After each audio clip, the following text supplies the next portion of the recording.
इस समय हमारे साथ मौजूद हैं भारतीय जनता पार्टी के कर्मठ कार्यकर्ता रविंदर जी कश्यप। और बता दें कि रविंदर कश्यप वार्ड नंबर 7 से आते हैं करनाल के।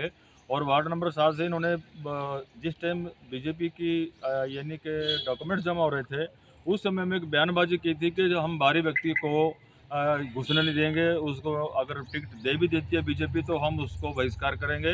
तमाम तरह की बातें उन्होंने रखी थी। लेकिन आज नज़र आ रहा है कि सतीश कश्यप का जो चेहरा है वो कुछ और नज़र आ रहा है। तो जानना चाहेंगे सतीश जी की बजाय रविंदर जी, क्योंकि सतीश कश्यप भी दावेदार था और रविंदर भी यानी कि 7 नंबर वार्ड से भारतीय जनता पार्टी के टिकट का दावेदार था। आज भी इनको टिकट नहीं मिली है, तो जानना चाहेंगे रविंदर जी के सुर क्या बोल रहे हैं। रविंदर जी, आपका सत समाचार में स्वागत है। सबसे पहले तो क्या कुछ कहना चाहेंगे भारतीय जनता पार्टी ने, कि आप बहुत कर्मठ और पुराने कार्यकर्ता रहे हैं, जी, और सतीश कश्यप भी वो थे एक टिकट के जी, दावेदार थे, दोनों को टिकट नहीं दे करके जी, किसी तीसरे बंदे को दिया गया। जी। आपका धन्यवाद। आपके चैनल के माध्यम से मैं बताना चाहूँगा कि पहले टिकट टिकट के कियास लगाए जा रहे थे। हमारे 20 वार्डों में कश्यप समाज को एक भी टिकट नहीं दिया। जहाँ से हमें उम्मीद थी कि कश्यप समाज की भागीदारी भी सुनिश्चित होनी चाहिए थी। वार्ड नंबर 7 भी इसलिए रिजर्व किया गया था। टिकट नाउ से पहले मैंने बात उठाई थी कि हम बाहरी व्यक्ति का विरोध करेंगे।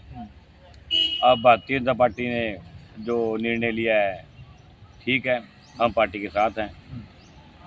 आज से नहीं, संगठन के साथ चल रहे हैं। और जो भी आगे हमारा 20 वार्डों में कैंडिडेट हैं, वो हमारी मेयर मैडम रेणुबाला गुप्ता जी हैं, उनको जिताने का काम करेंगे। लेकिन वो बात कहाँ कि जो आपने कहा था कि बाहरी व्यक्ति का विरोध करेंगे, आपके वार्ड में तो बाहरी आदमी आ गया। वार्ड नंबर 17 से है, मुझे जी, लगता है 17 वार्ड का बंदा जो है 7 नंबर वार्ड से चुनाव लड़ने के लिए भारतीय जनता पार्टी की सीट पे आ गया जी, है। जी। तो ये तो बाहरी है, तो और देखो, आप कैसे ये करेंगे? तो सभी का सभी की अपेक्षा रहती है पार्टी से, हाँ। कार्यकर्ताओं की, कि हमारी टिकट मिले या यानी हमारे कि वो समाज को दावा था। हमारे समाज की टिकट हम्म, कश्यप जी को मिले, हम्म, या हमारे वार्ड स्थानीय मेंबर को ही टिकट मिलना चाहिए। हम्म, लेकिन देखो, पार्टी हमारी माँ है, बच्चे हैं, हम्म, जिद कर सकते हैं हम्म, और होना भी चाहिए, हम्म, क्योंकि सभी को अधिकार है। हम्म, लोकतंत्र है ये, और मेरा मौलिक अधिकार है हम्म। कि हमारे समाज को भी 20 वार्डों में एक टिकट तो कश्यप समाज को मिलना चाहिए था। ऐसे तो पंचाल समाजों को भी एक भी टिकट नहीं मिला है, किसी भी वार्ड में नहीं देखो, मिला। अब तो जो पार्टी ने टिकट अनाउंस किया है, ठीक है, हम सिर मत्थे हैं हमारे, हम्म, हम उसका समर्थन करते हैं हम्म, और भाजपा पार्टी के साथ सदा रहे हैं हम्म, और रहेंगे। हम संगठन से बाहर नहीं है। हम्म। इससे इसमें ज़्यादा मैं रविंदर जी, जहाँ तक देखने को आया है कि एक बरादरी को तो 5-5 6 टिकट भी दे दिए हैं, और कुछ बरादरी ऐसी हैं कि उनको एक टिकट भी नहीं मिला। जैसे अब कश्यप समाज हो गया, पंचाल समाज हो गया, या और दूसरे समाज हो गए, काफ़ी समाज हैं, और एक समाज ऐसा है कि 5-5 6 सीटों पे आ गए। ये कैसे?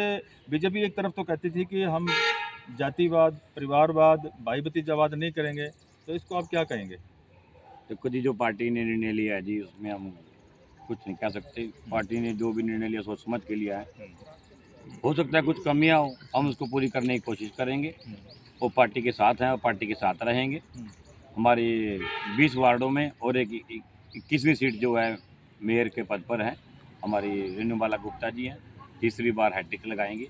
हम पार्टी के साथ हैं, उन सभी 20 रविंदर जी, पार्षदों को और रविंदर मेयर जी, को। क्या आप वार्ड नंबर 7 के कैंडिडेट बाहरी था है, क्या उसको अब एक पार्टी को समर्थन देकर के वोट देंगे?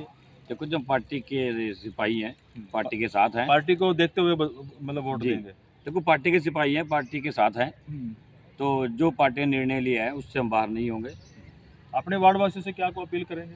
देखो जी, ये तो जनता का फैसला है। हम्म। जनता कैसे चल रही है हमें नहीं पता, लेकिन नहीं, अपील जो क्या रहेगी पार्टी का तरफ हाँ, हमारी पार्टी जनता से यही अपील रहेगी कि ज़्यादा से ज़्यादा भारी मतों से 20 के 20 कैंडिडेटों को जितवाई और हमारी रेणुबाला गुप्ता मेयर जी या तीसरी बारी हैट्रिक लगाई। एक तरफ ये भी कुछ बाजार में चर्चा है कि जिला अध्यक्ष भारतीय जनता पार्टी से हैं, टिकट देने में उन्हीं का हाथ रहा था, उन्होंने जी, अपने ही घरवाली को टिकट दे दिया है। जी। तो दूसरे जो कैंडिडेट थे, उनको तवज्जो नहीं दी है। देखो जी, ये तो उन कैंडिडेट से पूछो जो मेयर के दावेदार थे या उन्होंने अपना नो बिजनेस फॉर्म भर रखा था। हम्म, इसमें हम कुछ नहीं कहेंगे। जो पार्टी का निर्णय है, हम पार्टी के निर्णय के साथ हैं। हम्म, इससे बाहर नहीं जाएँगे, क्योंकि पार्टी के साथ और संगठन के साथ चलना ही हमारा कर्तव्य है। जी।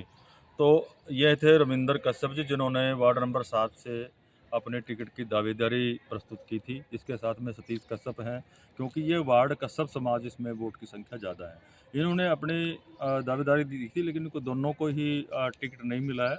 आज हम काफ़ी ऐसे लोगों से मिल रहे हैं जिनकी नाराज़गी थी कि अब थी देखने को मिली है कि उनको टिकट नहीं मिला है। लेकिन जिनको टिकट मिल गया, अब तकरीबन सभी कैंडिडेट यही कहते हुए नज़र आ रहे हैं कि हम पार्टी के साथ हैं, और ऐसे बगावती सुर नहीं देखने को मिले हैं। तो मैं एक छोटी-सी और रविंदर जी से बात जानना चाहूँगा कि आज आप ही के वार्ड नंबर 5 से एक सुभाष कश्यप हैं, उन्होंने आपके समाज को इकट्ठा करके धर्मशाला में इकट्ठा किया है। क्या लगता है कि वो पार्टी के साथ जाने का संकेत है या बगावती सुर का संकेत है? नहीं, वो पार्टी के बहुत अच्छे कार्यकर्ता हैं, ऐसी कोई बात नहीं है। लेकिन देखो, सबका मौलिक अधिकार है और सबको पार्टी से अपेक्षा होती है कि हमें टिकट मिले। अगर उनको टिकट नहीं मिला, वो कुछ सोचेंगे या उसका कुछ अपना निजी सोच होगी कि समाज को इकट्ठा करें या जैसे भी हो, लेकिन वो पार्टी से बाहर नहीं है। मैं तो यही चाहूँगा, और समाज के लोग समाज के लोग भी, पार्टी ये से बाहर तो देखो जी, समाज से बड़ी कोई बात नहीं होती। लेकिन मैं तो यही कहूँगा कि वो एक पार्टी का अच्छे कार्यकर्ता है, उन्हें पार्टी के साथ चलना चाहिए। जी।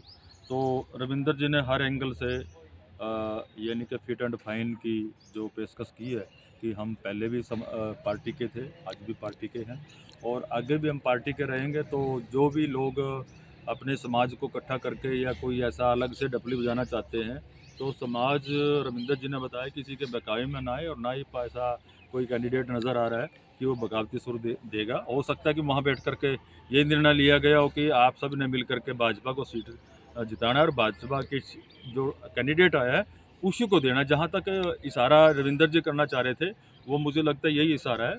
और रेणु बाला जी जो मेयर पद के भावी कैंडिडेट हैं, यानी कि उनको भी अब की बार वो उन्होंने फील्ड में उतारा है।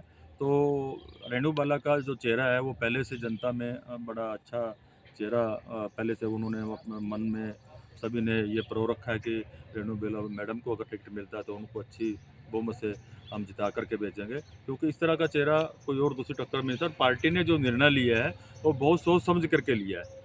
इसमें कुछ साथी कह रहे थे कि भाई बीजेपी का जो जिला अध्यक्ष है वो अपने आप अपनी पावर अपने आप इस्तेमाल कर गया। ये नहीं कि जिस तरह से एक कहावत आती है कि अपने काका और अपनी बई, तो यहाँ पर अकेले ब्रिज गुप्ता की भी नहीं चलती, क्योंकि साथ में एक और पूरी टीम होती है पैनल होता है। और पैनल होता है, और स्टेट की बॉडी है, राष्ट्रीय बॉडी है, तमाम जो दाव पेंच हैं वो देखे जाते हैं कि कौन सीट निकाल सकता है। तो पार्टी ने चाहा है और पूरी टीम ने चाहा है कि रेणु बाला को टिकट दी गई है, जो कि अच्छी बहुमत से जीतने की पेशकश कर रहे हैं। और नज़रिया भी आ रहा है कि अच्छी सीटों से रेणु बाला जीत करके तीसरी बार मेयर का कमल खिलाएंगी। तो इसी जानकारी के लिए हम आगे फिर किसी कैंडिडेट से आपसे मुलाकात कराएंगे। जुड़े रहिए सत समाचार से। बंसीलाल पंचाल, सत समाचार, संदीप पांडे के साथ, करनाल, हरियाणा।